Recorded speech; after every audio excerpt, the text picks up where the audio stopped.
I am very happy to have joining me this morning from Wisconsin Institute for Law and Liberty. And I want to get his title right because I know he's into that. Just kidding. Deputy Legal Counsel, Dan Lennington.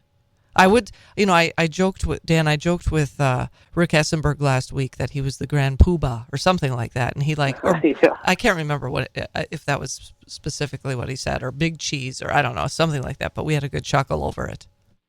Yeah, we're not too concerned with titles at Will because our goal is to win and to win all the time and to keep winning. That's really what we do. Okay, so we'll just call you Will Winner Dan Lennington. There, that works. And so let's start by talking about something that you hope that doesn't have to advance to court, and that this, well, I don't know, I guess it will at this point, but Wisconsin Institute for Law and Liberty has now sued the Trump administration over a discriminatory farmer program. And we've talked about this before, but can you get us up to date on it, please?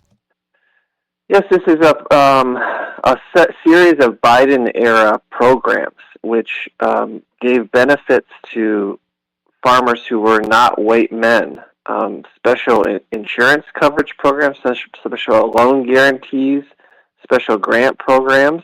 We identified that these programs were problematic back before the inauguration. We sent letters to the USDA further identifying the harm that they were causing to farmers based on race and based on sex. And even had the Wisconsin Republican congressional delegation, including Representative Van Orden and Tom Tiffany, and everybody, write a letter to the USDA saying, hey, you guys are still running these Biden-era discriminatory programs. Farmers are being treated differently based on race and based on sex, and you ought to stop doing it quickly. We had no meaningful response from the Trump administration, and we know that they're very busy and they're trying to do a lot of things, and the USDA is reforming a lot of things. But we can't wait. Our client is actually in the process of putting together a plan for a new manure storage lagoon, which is eligible for reimbursement by the USDA through a grant program, and he can't get the reimbursement rate that he would if he was black or if he was a woman. And so we need to get this program solved quickly. And frankly, we don't think the Trump administration actually has enough people, enough conservative lawyers, enough conservative people to do all the things that they need to do to fix the mess that Biden left. And one of the ways that we can speed up this process is actually to sue the Trump administration in court and to have them settle the case with us with something called a consent decree, where they agree to be bound by an order of the court saying that they're not going to discriminate anymore, and that this process actually will move much quicker than the bureaucratic process that they'd otherwise have to undertake. So we're looking at a number of things that are going on in the administration. This is one of them. The Trump administration has been changing a lot of the very discriminatory programs that the Biden administration left for them to do, but we're sort of helping them along by taking this to court, and we hope that we'll have a good resolution pretty quickly so that we won't have to wait anymore on equal treatment for farmers at least. So helping them along, I like the way that you stated that. So how do you characterize no meaningful response? None whatsoever from the Secretary of Agriculture? No, they didn't respond to us at all. They did not respond to us at all. One of the Secretary of Agriculture's underlings wrote a letter to the congressional delegation saying, like, basically, we know this is a problem, but we'll get to it when we get to it. And I'm not really excited about that answer, and so I want them to get to it now, and so we're going to have a federal judge tell them to do it now. And so that's what we do at Will, is we put our clients first. And I know that the Secretary of Agriculture is very busy. She's traveling all over the world. She's apparently doing a lot of things on Instagram and TikTok, which apparently is taking up most of her day. And so maybe she just needs a little more direction. And frankly, our position that we're taking in the lawsuit is the exact same position as President Trump has put in his executive orders. And the fact that he has hired a Secretary of Agriculture that maybe not be taking these orders very seriously is not our fault, certainly. And I think President Trump is going to be actually happy with having a federal court process where the Secretary of Agriculture is forced to do this and forced to do her job and forced to clean up the mess that's been left behind by President Biden. Well, and Adam Faust, your client from Chilton, Wisconsin, can't possibly be the only one that's being discriminated against of the 2 million other white male American farmers in this country. And so it may be that Adam, thankfully, had the courage to reach out to you and to pursue this. But there are how many other farmers that just, for whatever reason, are just suffering or perishing because of this, because of these discriminatory practices within the USDA. Yeah, I mean, for good or for ill, the federal government since the 1930s really has been very heavily involved in agriculture in America, setting prices, offering supports, having programs, having lending to farmers, and whether you're, support that or not, that's just the situation we live in. I mean, the price of milk is set by the government. The price of cheese is set by the government. When you go to the grocery store and you see a gallon of milk, there's a minimum price that's been set by the U.S. government. And so the government is very heavily involved already in dairy production and food production in America. And they have all these programs that, make sure farmers have what they need to prevent the ups and downs of the market, which I understand. You don't want our farmers going bankrupt every few years because the price of milk collapses or the price of grain goes through the floor, or the price of fuel goes through the roof. We do want to even out the bumps for our farmers, but as long as you're providing all these programs, as long as USDA is actually out there helping all these farmers around the country to help them put food on our tables, they should be doing it in a equal way, in a non-discriminatory way. And the fact that the Biden equity agenda got really infused into this process is dangerous, and it harms farmers every day. And so we got to sort this out. Food security is national security, and we have to make sure that this program is running smoothly. And we're not going to sit around and wait for the Department of Agriculture to fix it in 1 or 2 or 3 years.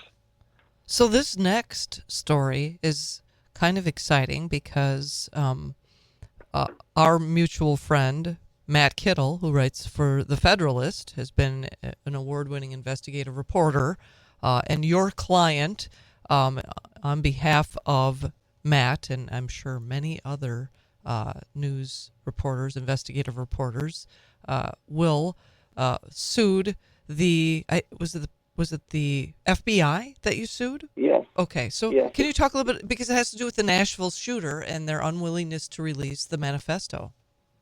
Yeah, the Nashville shooting was in March of 2023, so more than 2 years ago. And at the time, the police and the FBI said, well, this shooter left a manifesto in her car.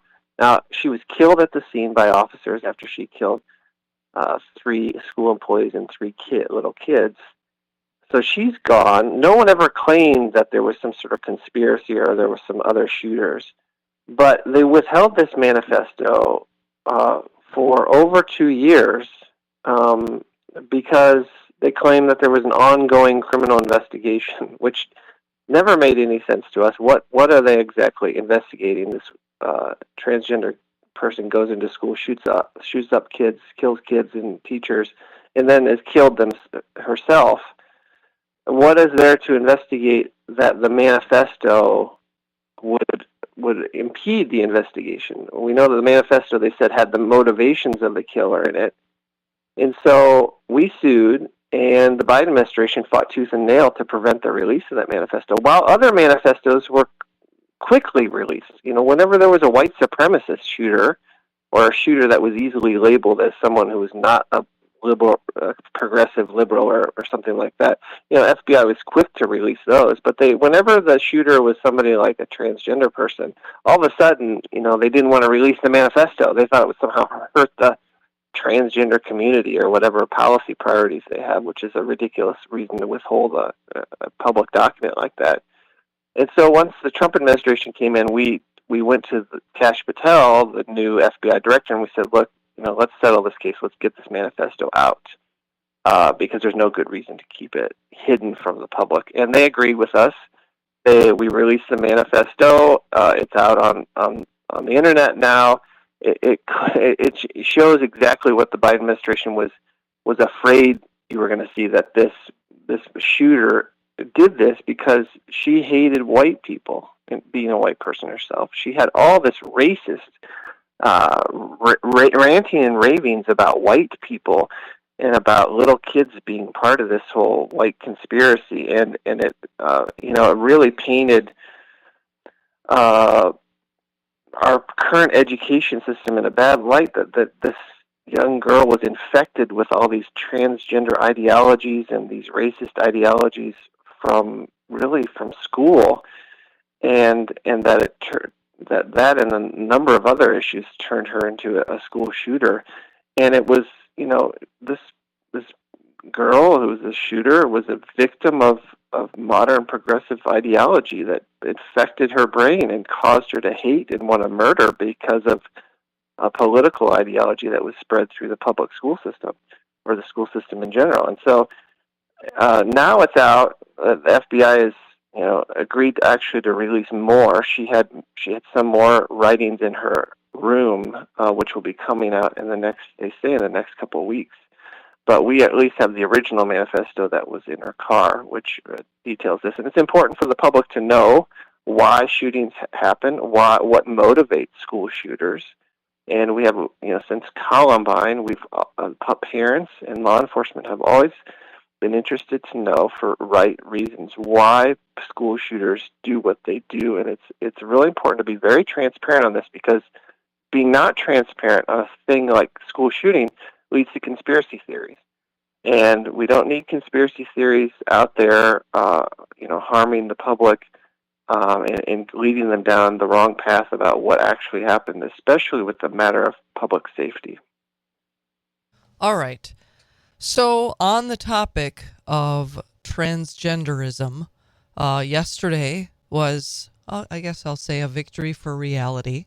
And I mean, when you stop and think about this decision by the Supreme Court, it's shocking to me that it was a 6-3 majority. So the three dissenters evidently don't want to protect children. I mean, it's just so bizarre to me. You're a dad. I'm a mom. I mean, it seems it's sad that we have to come to this, where the Supreme Court has to uphold a law protecting children from gender transition surgeries and drugs. Yeah, this was a Tennessee law from 2023. There was a number of states in 2023, 2024 that banned the use of puberty blockers or hormones to any minor for the purpose of gender transition. This particular Tennessee story came to light because your listeners may remember Matt Walsh from the Daily Wire did a number of sort of reports about what was going on in hospitals in Tennessee that were making tons of money pumping puberty blockers into minors and having transition surgeries. And I think it was Vanderbilt Hospital and the University of Tennessee, and all these were implicated in this huge effort to change the gender of little kids. And the Tennessee legislature reacted by passing this ban and said, look, we're not going to enable the gender transition of kids who are minors, and we're going to ban dispensing or administering puberty blockers or hormones for the purpose of treating gender dysphoria in minors. And the lawsuit was brought, and yesterday the Supreme Court agreed that the law was constitutional. It did not unconstitutionally restrict anyone's rights. It prohibited certain drugs to be used on minors, and that is a reasonable regulation that that legislatures can make. The legislatures ban minors from doing all sorts of things, and including things that are constitutionally protected, like owning firearms. There are lots of things the legislature decides, that minors can't do, alcohol, or I think a lot of places you can't get a tattoo if you're under 18 years old. So when the legislature decides to draw lines based on age, it's as long as it's a reasonable law, it is a constitutional law, even though some people may disagree with it. And that's basically what the Supreme Court said yesterday. All right. So you are masterful at segues, because I wanted to talk with you just for a moment or two about Capitol security in light of the Minnesota shootings. And I know that there are some legislators that have been, maybe more of them, I'm not sure what their conversations were this week, but that have been talking about increasing security at the Capitol. And I'd asked you about this off air, and I'd like for you to present what you know about previous governors, as in Governor Walker, and previous legislatures that didn't act on this, but yet you have information about that. Well, I mean, if your listeners remember back in 2011 when the Capitol was taken over by the protest, or they called insurrections back then. I guess they're called protests back then, right? They were mostly Capitol, peaceful. In the 2011 era, quote, insurrection at this Wisconsin state capitol, people were occupying the Capitol. There was a number of law enforcement incidents. There was a number of arrests that were going on. There was threats to safety of legislators, threats to the governor during the Act 10 protests. Everybody knows about that. And after they finally got the protesters out of there, and based on these threats, there was the Capitol Police, and I had been involved in this because I worked for Attorney General Van Halen at the time, and then later Brad Schimmel. I've been involved very closely with what's going on at the Capitol and represented the Capitol Police in a number of issues, and the governor and the legislature. But there was this proposal from the Capitol Police, I think in 2012, to put metal detectors in the Capitol, and they actually bought the metal detectors. And there was a plan to install the metal detectors at the four main entrances. If you go to the state Capitol, there's four main entrances to the Capitol. Actually, there's 8 main entrances to the Capitol. And there was going to be metal detectors, and you'd have to go through there. But there was just a hue and cry from the Democrat leadership that this was the people's house, and you could not restrict access to the people's house. They even said it was a constitutional issue to allow people into the Capitol without metal detecting. And Governor Walker and the Republicans caved, and those metal detectors were put in the basement, and I saw them. They're probably sitting there still today. That had been purchased by the Capitol Police. They're sitting there in the basement, and no one ever decided to put them back in or to actually install them ever, even though the Capitol Police had recommended that as a law enforcement matter and public safety, they should be installed. Over the objection, apparently the bipartisan will of the legislature was that there shall be no metal detectors in the state capitol. And this is a story that has been told. And I have first-hand knowledge of this. There's many legislators know about this who were in the Capitol at the time. They've spoken publicly about it. There's no secret about this. Just never been reported. But we do have metal detectors. They're in the basement, and the police want them in there, and the legislators and the governor don't. And that's been basically the position of both parties since 2011. So God forbid something happens with a firearm in the Capitol. But they have the metal detectors in the Capitol. They're just not in use, so they're not going to protect anyone. Yeah, there's nothing preventing someone from walking in any of those 8 doors with a firearm right now. If anybody's been to the Capitol, it's very easily accessible, and that's great that our government's accessible, but at some point, especially with the Minnesota shootings, it becomes a serious matter of public concern. And you can't walk in the U.S. Capitol right now without going through a metal detector. And no one's claiming that violates your Second Amendment rights. Well, and you can't attend a Trump rally without going through a metal detector. So I don't understand the disconnect. But so let me ask you this. As a legal professional, what kind of constitutional problems are there with requiring that metal detectors be installed at the Capitol? Well, the Second Amendment protects your right to keep and bear arms for your own safety and for shooting, hunting, and recreation and all sorts of things. But the Second Amendment has long had, it's been understood that your right to possess and use a firearm can be limited to, in certain, the Supreme Court says, sensitive places.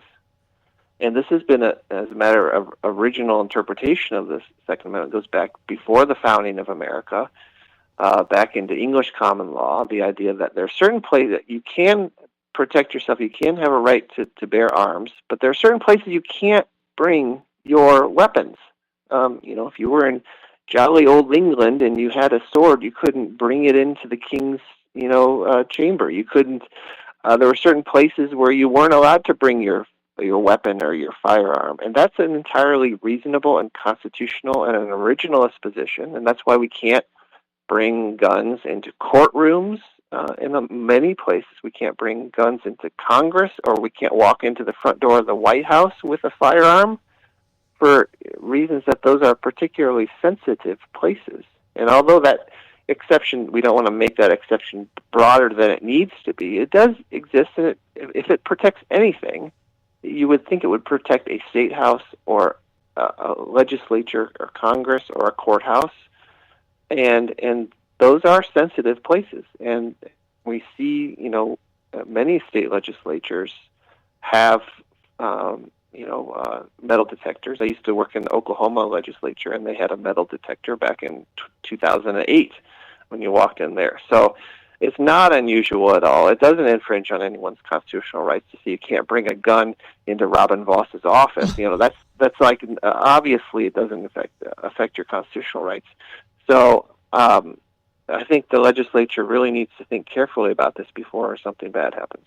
Well, and I think that they can carve out exceptions in that any legislator or even a staff member could potentially conceal carry into the building, correct?